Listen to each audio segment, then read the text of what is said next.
chef de l'État appelle à la gestion de la chose publique comme étant un sacerdoce. Je me déclare prêt pour cela et nous verrons les jours à venir. Nous venons d'avoir les dernières consignes du chef de l'État. Nous allons nous mettre résolument au travail et très rapidement ça va bouger. Écoutez, je voudrais d'abord m'acquitter d'un agréable devoir. C'est celui de remercier son Excellence, Monsieur le Président de la République, chef de l'État, pour avoir choisi ma modeste personne pour participer à ce gouvernement. Pour également apporter ma contribution à l'œuvre, si vous voulez, de développement, de transformation qu'il a déjà commencé dans notre pays. C'est effectivement un honneur pour moi. Le challenge est de taille. Voilà pourquoi je dirais tout simplement ici que je serai disponible, entièrement disponible pour accomplir les missions, les lourdes missions qui me sont désormais confiées. Écoutez, ce matin, nous avons prêté le serment et nous avons eu un premier conseil des ministres, en tout cas mon premier conseil des ministres, moi en tant que ministre nouvellement nommé par le chef de l'État. Qu'est-ce que je ressens? C'est d'abord de la gravité, de la responsabilité.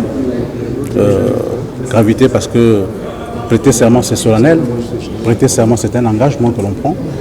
Prêter serment c'est un engagement que l'on prend vis-à-vis du chef de l'État et d'ailleurs chef de l'État vis-à-vis de la population. Donc ça a été effectivement un moment de gravité, responsabilité parce que quand on prend ces engagements-là, on voit encore plus le poids des responsabilités. Le poids des responsabilités par rapport aux fonctions que nous avons. Après, donc, nous avons été en conseil des ministres. Les choses se sont bien passées, dirigées par le chef d'État. Donc, c'est donc ce double sentiment de gravité et de responsabilité que je ressens aujourd'hui après ce premier conseil des ministres. Écoutez, je voudrais d'abord remercier le président de la République et monsieur le Premier ministre pour la confiance qu'ils ont placée en ma modeste personne. Et je suis parfaitement conscient des enjeux actuels par rapport à la santé. Et je mesure la lourde responsabilité que j'ai pour soigner les Gabonaises et les Gabonais et pour que la médecine au Gabon puisse fonctionner correctement. Alors, il y a beaucoup de choses ont été faites. On a construit des hôpitaux, comme les hôpitaux de 3e génération. Il suffit de s'organiser pour que ça fonctionne correctement. Voilà. C'est un nouveau challenge pour toute l'équipe gouvernementale. Vous savez que cela fait 30 ans que le Gabon n'a pas un gouvernement aussi restreint. Je crois que le président de la République, son Excellence Ali Bongo Ondimba, a marqué le coup pour que, effectivement, tout le monde se mette à la tâche tout de suite, comme il nous a demandé lors de ce Conseil des ministres, afin que des choses importantes, des résultats concrets arrivent chez les Gabonais.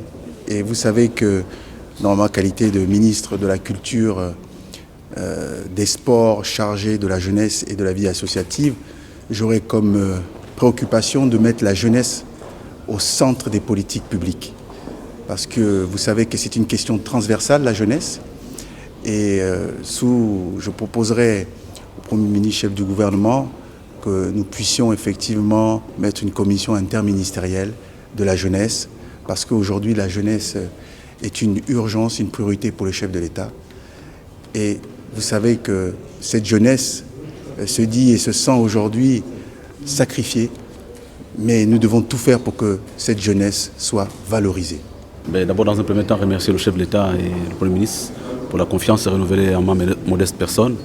Et concernant le Conseil des ministres, il y a eu un certain nombre de projets, de textes qui ont été initiés et engagés. Notamment pour le secteur qui me concerne, c'est les grands chantiers qui sont en cours, notamment la finalisation du code des hydrocarbures qui est sur la table du Sénat. Et puis aussi le deuxième appel d'offres, notamment les blocs en offshore profond pour lesquels nous avons un bel espoir qui devrait aboutir à relancer le secteur pétrolier et donc à donner de l'emploi aux Gabonaises et aux Gabonais. C'est un nouveau challenge pour moi, mais le secteur pétrolier ne m'est pas inconnu puisque j'ai passé quasiment 25 ans de ma vie dans le secteur pétrolier. Donc c'est pour moi un retour aux sources. C'est un honneur et un plaisir pour moi de faire partie de cette nouvelle équipe gouvernementale resserrée.